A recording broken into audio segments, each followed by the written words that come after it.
اعوذ باللہ من الشیطان الرجیم بسم اللہ الرحمن الرحیم اللہم صلی علی محمد وعلی محمد وجل فراج مجمعین۔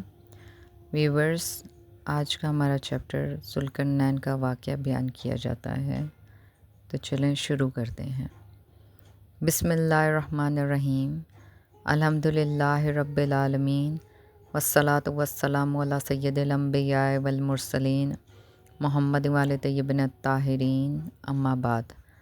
امیر المومنین حضرت علی ابن ابی طالب علیہ السلام نے فرمایا، تمام حمد اس خدا کے لیے ہے جو عزت و کبریائی کی ردا اوڑھے ہوئے ہے، اور جس نے ان دونوں صفتوں کی بلا شرکت غیر اپنی ذات کے لیے مخصوص کیا ہے، اور دوسروں کے لیے ممنوع و ناجائز قرار دیتے ہوئے صرف اپنے لیے انہیں منتخب کیا ہے، اور اس کے بندوں میں سے جو ان صفتوں میں سے اس سے ٹکر لے اس پر لعنت کی ہے، اور اسی کی روح سے اس نے اپنے مقرب فرشتوں کا امتحان لیا تاکہ ان میں سے فروتنی کرنے والوں کو گھمنڈ کرنے والوں سے چھانٹ کر الگ کر دے۔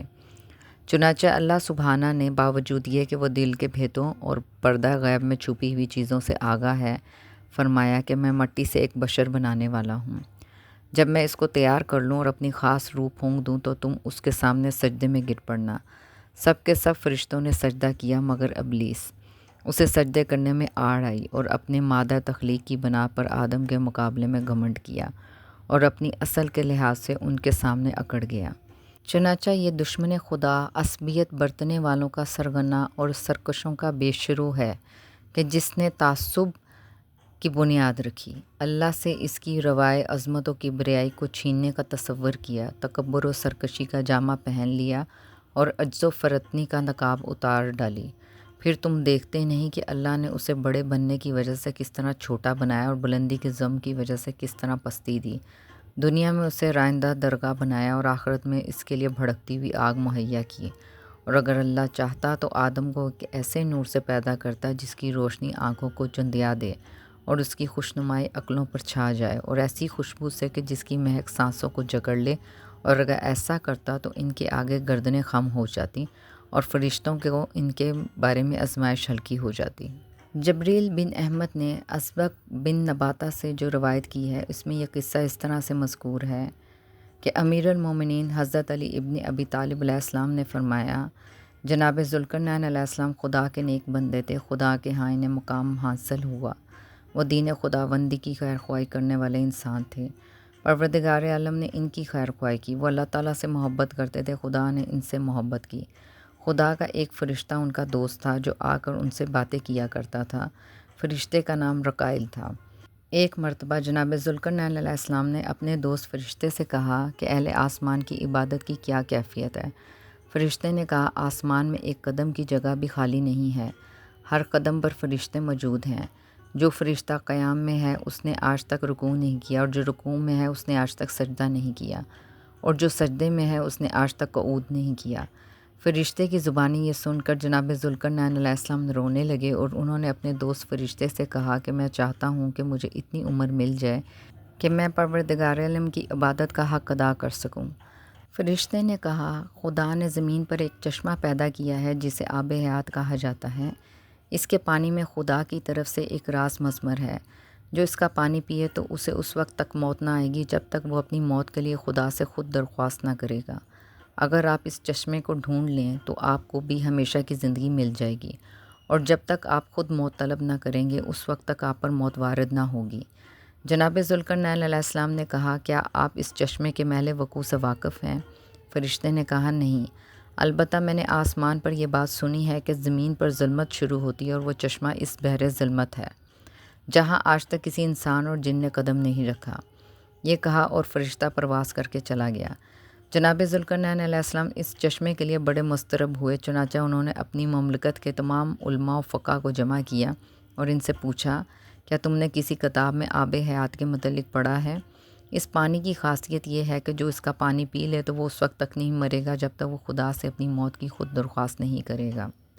تمام علماء و فقہ نے اس بات سے اپنی لاعلمی کا اظہار کیا۔ پھر جناب ذوالقرنین علیہ السلام نے کہا، اچھا یہ بتاؤ، کیا تمہیں زمین پر موجود ایسے بحر ظلمات کا کوئی علم ہے جہاں آج تک کسی انسان و جن کا قدم نہ پڑا ہو؟ دربار میں موجود تمام علماء حکماء نے اس سوال کے جواب سے بھی اپنی لا علمی کا اظہار کیا۔ یہ جواب سن کر جناب ذوالقرنین علیہ السلام بہت مایوس ہوئے۔ اسی بزم میں جناب خضر علیہ السلام بھی بیٹھے ہوئے تھے، جن کا تعلق انبیاء کی اوصیاء کی اولاد سے تھا۔ وہ بالکل خاموش بیٹھے ہوئے تھے۔ جب انہوں نے جناب ذوالقرنین علیہ السلام کی مایوسی کو دیکھا تو انہوں نے کہا، بادشاہ آپ ان لوگوں سے سوال کر رہے ہیں جنہیں اس کے بارے میں کوئی علم نہیں ہے۔ آپ کے سوال کا جواب میرے پاس موجود ہے۔ جناب ذوالقرنین علیہ السلام یہ سن کر بہت خوش ہوئے اور اپنے تخت حکومت سے اترے اور جناب حضرت خضر علیہ السلام کو گلے لگایا اور پھر انہیں اپنے ساتھ تخت پر بٹھا کر کہا کہ آپ اس کے متعلق کیا جانتے ہیں؟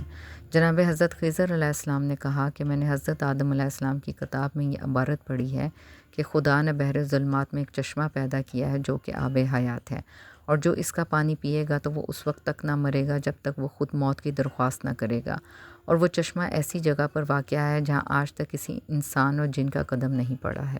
جناب ذوالقرنین علیہ السلام نے کہا، وہ تو ٹھیک ہے، لیکن یہ بتاؤ کہ وہ کہاں اور کس سمت میں واقع ہے؟ جناب حضرت خضر علیہ السلام نے کہا، میں نے کتاب آدم یہ پڑھا ہے کہ وہ چشمہ قرن شمس یعنی طلوع ہوئے آفتاب کی سرزمین میں واقع ہے۔ جناب ذوالقرنین علیہ السلام نے یہ سنا تو اس نے اپنی مملکت میں سے دانشوروں اور اہل حکمت افراد کو جمع کیا۔ چنانچہ اس کے پاس 1000 صاحبان حکمت، 1000 علماء اور 1000 فقہ جمع ہوئے۔ جناب ذوالقرنین علیہ السلام نے انہیں اپنے ساتھ لیا اور سفر کی تیاری شروع کی۔ چنانچہ بہت سی سواریاں اور ان کا چارہ اور زاد رات ساتھ لیا اور سورج طلوع کرنے کی دھرتی کا سفر شروع کیا۔ انہوں نے کئی سمندر عبور کیے، سینکڑوں دریا اور ندی نالے عبور کیے اور پہاڑ، بیابان اور جنگل عبور کیے، اور مسلسل 12 برس سفر کے بعد وہ تاریکی کے کنارے جا پہنچے۔ وہ تاریکی رات یا دھوئیں کی تاریکی نہ تھی بلکہ ہوا کی تاریکی تھی۔ وہاں پہنچ کر جناب ذوالقرنین علیہ السلام اور ان کے تمام ساتھی سواریوں سے اترے اور کچھ دیر وہاں قیام کیا۔ اس کے بعد جناب ذوالقرنین علیہ السلام نے اپنے ساتھیوں سے کہا کہ میں تمہیں ساتھ لے کر اس بحر ظلمات میں داخل ہونا چاہتا ہوں، کیا تم لوگ بھی میرا ساتھ دو گے؟ ان کے ساتھیوں نے ان سے کہا، جناب ذوالقرنین علیہ السلام آپ ایسی جگہ قدم نہ رکھیں جہاں آج تک کسی آدم زاد اور پری زاد نے قدم نہ رکھا ہو۔ آپ اس سفر میں گم بھی ہو سکتے ہیں۔ اگر ایسا ہوا تو مملکت آپ کے وجود سے محروم ہو جائے گی۔ جناب ذوالقرنین علیہ السلام نے کہا، دوستو خواہ کچھ بھی ہو مجھے اس میں سفر کرنا ہی ہے۔ تم لوگ یہ بتاؤ کہ جانوروں میں سے تیز نظر والا جانور کون سا ہے؟ ان لوگوں نے کہا کہ تمام جانوروں میں سے کواری گھوڑی کی نظر تیز ہوتی ہے۔ چنانچہ 6000 نوخیز گھوڑیوں کا انتخاب عمل میں لایا گیا۔ جناب ذوالقرنین علیہ السلام نے 6000 ساتھیوں کا انتخاب کیا اور باقی لشکر سے کہا کہ وہ بحر ظلمات کے کنارے 12 برس تک ڈیرا ڈالے رہیں۔ اگر اس عرصے میں وہ آ گئے تو پھر وہ سب مل کر واپس گھروں کو چلیں گے، اور اگر 12 برس تک ہم واپس نہ آئے تو تم لوگ اس جگہ کو چھوڑ کر اپنے اپنے شہروں کو واپس چلے جانا۔ چنانچہ جناب ذوالقرنین علیہ السلام اپنے ساتھیوں کو لے کر بحر ظلمات میں چلنے لگے۔ اس وقت جناب حضرت خضر علیہ السلام ان کے ساتھ تھے۔ جناب خضر علیہ السلام نے ان سے کہا، بادشاہ اندر تو اندھیرا ہی اندھیرا ہوگا، ہمیں مذکورہ چشمے کا اندازہ کیسے ہوگا؟ جناب ذوالقرنین علیہ السلام نے ایک تسبیح ان کے ہاتھ میں دی اور کہا کہ یہ تسبیح روشنی دے گی، جہاں تمہیں وہ چشمہ ملے تو اس تسبیح کو زمین پر ڈالنا، یہ دور دور تک روشنی دے گی اور ہمارے تمام بھولے بھٹکے افراد اس روشنی کو دیکھ کر وہاں جمع ہو جائیں گے۔ اس سفر کی رہبری جناب حضرت خضر علیہ السلام نے کی۔ جناب ذوالقرنین علیہ السلام نے انہیں 2000 کا ایک دستہ فراہم کیا اور اس پر انہیں سردار مقرر کر کے خود بھی 4000 جان باز سپاہیوں کا ایک دستہ اپنے ساتھ لیا۔ باقی لشکر کو یہ حکم دیا کہ وہ اسی مقام پر مقیم رہیں اور میری واپسی کا انتظار کریں۔ غرض کے باکرا گھوڑیوں پر سوار 6000 کا یہ عظیم قافلہ ظلمات میں اپنی منزل کی طرف روانہ ہوا۔ سب سے پہلے جناب حضرت خضر علیہ السلام داخل ہوئے، ان کے پیچھے جناب ذوالقرنین علیہ السلام اور ان کا لشکر۔ سفر کا طریقہ یہ تھا کہ جناب خضر علیہ السلام جس منزل سے آگے روانہ ہوتے تھے، جناب ذوالقرنین علیہ السلام اسی منزل پر قیام کرتے جاتے تھے۔ علامہ مجلسی کا کہنا ہے کہ جناب ذوالقرنین علیہ السلام کو یہ بھی بتایا گیا تھا کہ جہاں آب حیات کا چشمہ واقع ہے وہاں منجملہ اس کے 359 چشمے اور بھی ہیں جو آب حیات کی تاثیر نہیں رکھتے۔ اس لیے وہ اپنے ساتھ نمک آلود خشک مچھلیاں بھی لائے تھے اور ظلمات میں داخل ہونے سے پہلے انہوں نے 360 مچھلیاں جناب خضر علیہ السلام کو بھی دی تھیں، تاکہ ایسا ہنگام آئے تو وہ 359 آدمیوں میں سے ایک ایک مچھلی تقسیم کر دیں اور ایک ایک آدمی کو ایک ایک چشمے پر اس ہدایت کے ساتھ مقرر کر دیں کہ وہ اپنی مچھلی کو اس چشمے میں جس پر وہ مقرر ہے غوطہ دے۔ اگر مچھلی زندہ ہو کر چلنے لگے تو سمجھ لیں کہ آب حیات کا چشمہ یہی ہے، پھر اس کی خبر مجھے بھی کر دی جائے۔ چنانچہ جناب خضر علیہ السلام جب اس مقام پر پہنچے جہاں 360 چشمے تھے تو انہوں نے جناب ذوالقرنین علیہ السلام کی ہدایت کے مطابق اپنے اصحاب میں سے ایک ایک مچھلی 359 آدمیوں میں تقسیم کر کے ایک مچھلی خود اپنے پاس رکھ لی۔ پھر آپ علیہ السلام نے ان آدمیوں کو الگ الگ چشموں پر بھیجا اور ایک چشمے پر خود بھی گئے۔ اتفاق سے جس چشمے پر جناب خضر علیہ السلام گئے تھے وہی چشمہ آب حیات کا تھا۔ جیسے ہی آپ علیہ السلام نے اس نمک آلود مردہ مچھلی کو پانی میں ڈالا وہ زندہ ہو گئی اور پانی پر چلنے لگی۔ پھر آپ علیہ السلام نے اسی پانی سے غسل کیا، کپڑے دھوئے اور اسے جی بھر کے پیا۔ اس کے بعد آپ اپنے اصحاب کے ساتھ جناب ذوالقرنین علیہ السلام کے پاس آئے اور ان سے سارا ماجرا بیان کیا اور خوشخبری دی۔ بعض روایات میں ہے کہ جناب حضرت خضر علیہ السلام کی مچھلی زندہ ہو گئی اور پانی میں چلی گئی، مچھلی ان کے ہاتھ نہ آئی۔ انہوں نے وہاں سے کچھ پانی پیا اور جناب ذوالقرنین علیہ السلام کی طرف آئے۔ ذوالقرنین علیہ السلام کے تمام ساتھی اپنی اپنی مچھلیاں لے کر واپس آ گئے، جبکہ جناب حضرت خضر علیہ السلام خالی ہاتھ تھے۔ جناب ذوالقرنین علیہ السلام نے کہا، آپ علیہ السلام کی مچھلی کہاں گئی؟ جناب خضر علیہ السلام نے انہیں سارا واقعہ سنایا اور جناب ذوالقرنین علیہ السلام نے کہا، اب مجھے بھی اپنے ساتھ وہاں لے چلو۔ جناب خضر علیہ السلام انہیں ساتھ لے کر اس طرف گئے، لیکن تلاش کے باوجود وہ چشمہ انہیں نہ مل سکا۔ جناب ذوالقرنین علیہ السلام نے کہا، بس معلوم ہو گیا کہ اس کا پانی صرف آپ کے مقدر میں تھا، میرے مقدر میں نہیں تھا۔ جناب ذوالقرنین علیہ السلام نے اس چشمے کو تلاش کرنے کی لاکھ کوشش کی لیکن وہ نہ مل سکا، یہاں تک کہ یہ لوگ اس مقام سے آگے بڑھ گئے اور بحر ظلمات سے نکل کر روشنی کے سمندر میں پہنچ گئے۔ بعض روایات میں ہے کہ آب حیات کا چشمہ دودھ سے زیادہ سفید اور یاقوت سے زیادہ شفاف اور شہد سے زیادہ میٹھا تھا۔ بس جناب ذوالقرنین علیہ السلام راستہ بھٹک گئے اور مسلسل 40 دن تاریکی میں چلتے رہے۔ پھر وہ ظلمات کی وادی سے نکل کر روشنی کی وادی میں پہنچے جہاں ہر طرف روشنی پھیلی ہوئی تھی، لیکن وہ روشنی شمس و قمر کی روشنی نہ تھی۔ پھر وہاں سے وہ ایسی سرزمین پر پہنچے جہاں ریت ہی ریت تھی اور ریت میں کچھ کنکر بھی تھے۔ وہاں انہیں ایک عظیم الشان محل دکھائی دیا۔ جناب ذوالقرنین علیہ السلام اپنے ساتھیوں کو لے کر اس محل کے دروازے پر گئے۔ محل کے دروازے پر ایک بہت بڑا پرندہ بیٹھا ہوا تھا۔ جب پرندے نے جناب ذوالقرنین علیہ السلام کے قدموں کی چاپ سنی تو وہ انسانوں کی طرح بولنے لگا اور اس نے کہا کہ تو کون ہے؟ جناب ذوالقرنین علیہ السلام نے کہا، میں ذوالقرنین ہوں۔ پرندے نے کہا، کیا پاکی زمین تیرے لیے ناکافی تھی کہ تو یہاں میرے دروازے تک آ پہنچا؟ یہ سنا تو جناب ذوالقرنین علیہ السلام گھبرا گئے۔ پرندے نے کہا، جناب ذوالقرنین علیہ السلام گھبرانے کی کوئی ضرورت نہیں ہے، تم مجھے میرے چند سوالوں کے جواب دو۔ کیا زمین پر پکی اینٹوں اور قبض کے مکانات کا استعمال ہوا ہے؟ جناب ذوالقرنین علیہ السلام نے کہا، جی ہاں۔ یہ سن کر پرندہ ایک تہائی مزید پھول گیا۔ جناب ذوالقرنین علیہ السلام گھبرا گئے۔ پھر پرندے نے کہا، گھبراؤ نہیں، میرے ایک سوال کا جواب دو اور یہ بتاؤ، کیا زمین پر موسیقی کے آلات کی کثرت ہو گئی ہے؟ جناب ذوالقرنین علیہ السلام نے کہا، جی ہاں۔ یہ سنا تو وہ پرندہ مزید پھول گیا۔ یہ منظر دیکھ کر جناب ذوالقرنین علیہ السلام گھبرا گئے۔ پرندے نے کہا، آپ مت گھبرائیں، آپ یہ بتائیں کیا لوگ جھوٹی گواہیاں دے رہے ہیں؟ جناب ذوالقرنین علیہ السلام نے کہا، جی ہاں۔ یہ سنا تو پرندہ اتنا پھولا کہ محل کی دونوں دیواروں تک اس کا وجود پھیل گیا۔ جناب ذوالقرنین علیہ السلام نے یہ نظارہ دیکھا تو بہت زیادہ گھبرا گئے۔ پرندے نے کہا، آپ مت گھبرائیں، آپ مجھے یہ بتائیں کیا لوگوں نے لا الہ الا اللہ کہنا چھوڑ دیا ہے؟ جناب ذوالقرنین علیہ السلام نے کہا، نہیں، ایسا نہیں ہوا۔ یہ سنا تو پرندے کے حجم میں ایک تہائی کمی واقع ہوئی۔ پھر اس نے کہا، جناب ذوالقرنین علیہ السلام یہ بتاؤ، کیا لوگوں نے فریضہ نماز ترک کر دی ہے؟ جناب ذوالقرنین علیہ السلام نے کہا، نہیں، ایسا نہیں ہوا۔ یہ سنا تو پرندے کا حجم ایک تہائی مزید کم ہو گیا۔ پھر اس نے کہا، اچھا یہ بتاؤ، کیا لوگوں نے غسل جنابت کرنا چھوڑ دیا ہے؟ جناب ذوالقرنین علیہ السلام نے کہا، نہیں، ایسا نہیں ہے۔ یہ سنا تو اس کا حجم مزید ایک تہائی کم ہو گیا اور وہ اپنی اصلی حالت پر واپس آ گیا۔ پھر پرندے نے کہا، آپ اس محل کی سیڑھی پر چلے آئیں۔ جناب ذوالقرنین علیہ السلام نے گھبراتے ہوئے سیڑھیاں طے کیں اور پریشان تھے کہ نہ جانے آگے کا منظر کیا ہے۔ جناب ذوالقرنین علیہ السلام نے جناب خضر علیہ السلام کی نگرانی میں اپنے لشکر کو محل کے باہر ٹھہرایا اور خود تنہا اس میں داخل ہو گئے جہاں صرف ویرانی نظر آئی۔ پھر انہوں نے دیکھا تو ایک طرف بالائی حصے پر جانے کے لیے ایک زینہ تھا۔ آپ بے دھڑک اس زینے سے اوپر پہنچے تو وہاں انہیں ایک انتہائی خوبصورت ایک شخص نظر آیا جس کی شکل و صورت انسان کی شکل و صورت سے مشابہ تھی۔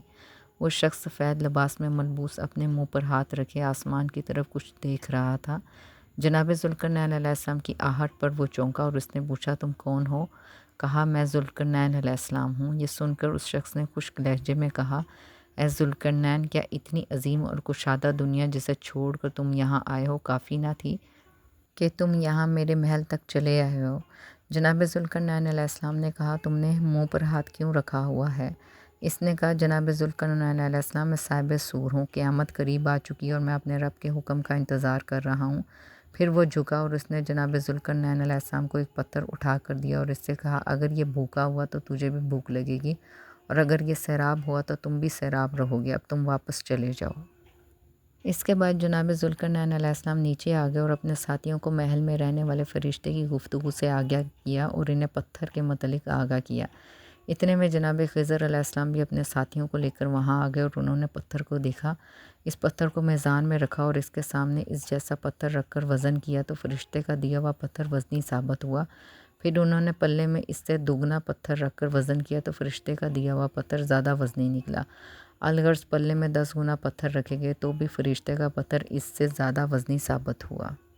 جناب حضرت خضر علیہ السلام نے جب اس پتھر کی گراں باری کو دیکھا تو انہوں نے فرشتے کے دیے ہوئے پتھر کو میزان میں رکھا اور اس پر کچھ مٹی ڈال دی اور مقابلے میں اس جیسا پتھر رکھا تو فرشتے کا دیا ہوا پتھر ہلکا ثابت ہوا اور دوسرے پتھر کا وزن زیادہ محسوس ہوا۔ جناب ذوالقرنین علیہ السلام نے حیران ہو کر جناب خضر علیہ السلام سے کہا کہ یہ کیا معاملہ ہے؟ ابھی کچھ دیر قبل یہ پتھر زیادہ وزنی تھا، اب اتنا ہلکا کیسے ہو گیا؟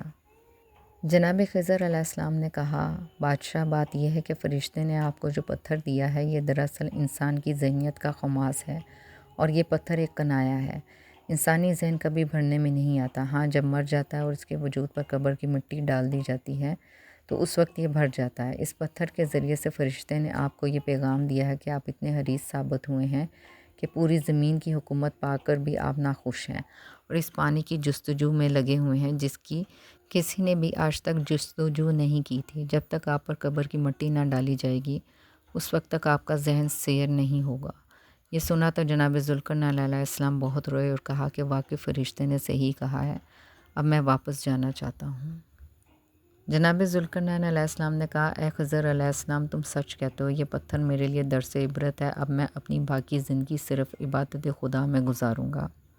اس کے بعد جناب ذوالقرنین علیہ السلام اور ان کے لشکری پھر ظلمات میں داخل ہو کر واپس پلٹے اور جب واپسی پر بھی آب حیات کا چشمہ جناب ذوالقرنین علیہ السلام کو نہیں ملا تو انہوں نے جناب خضر علیہ السلام سے کہا یہ میری قسمت ہے کہ خدا نے مجھے اس سے محروم رکھا۔ علامہ مجلسی تحریر فرماتے ہیں کہ آب حیات کی جستجو کے بعد واپسی پر جناب ذوالقرنین علیہ السلام نے دومت جندل کے ایک مقام پر سکونت اختیار کی، یعنی وہ اپنے دارالحکومت میں واپس آئے اور اپنی وفات تک وہیں قیام پذیر رہے۔ رسول اکرم صلی اللہ علیہ وآلہ وسلم سے منقول ہے کہ جناب ذوالقرنین علیہ السلام جب فولادی دیوار عبور کر کے بحر ظلمات میں داخل ہوئے تو وہاں انہوں نے ایک فرشتہ دیکھا جس کی لمبائی 500 ہاتھ کے برابر تھی۔ اس فرشتے نے ان سے کہا کیا پیچھے راستے ختم ہو گئے تھے کہ تم نے اس راستے پر چلنا شروع کر دیا؟ جناب ذوالقرنین علیہ السلام نے کہا آپ کون ہیں؟ اس نے کہا کہ میں اللہ تعالیٰ کا ایک فرشتہ ہوں، اللہ تعالیٰ نے مجھے اس پہاڑ پر موکل کیا ہے۔ دنیا کے جتنے بھی پہاڑ ہیں ان کا کسی نہ کسی طرح سے تعلق اس پہاڑ سے ہے، اور جب خداوند عالم کسی جگہ زلزلہ بھیجنا چاہتا ہے تو میں یہاں بیٹھ کر اس علاقے کے پہاڑ کی جڑوں کو حرکت دیتا ہوں، وہاں زلزلہ برپا ہو جاتا ہے۔ یہ قصہ یہیں تمام ہوا۔ والسلام۔ اللہم صلی علی محمد و آل محمد وجل فرجهم اجمعین۔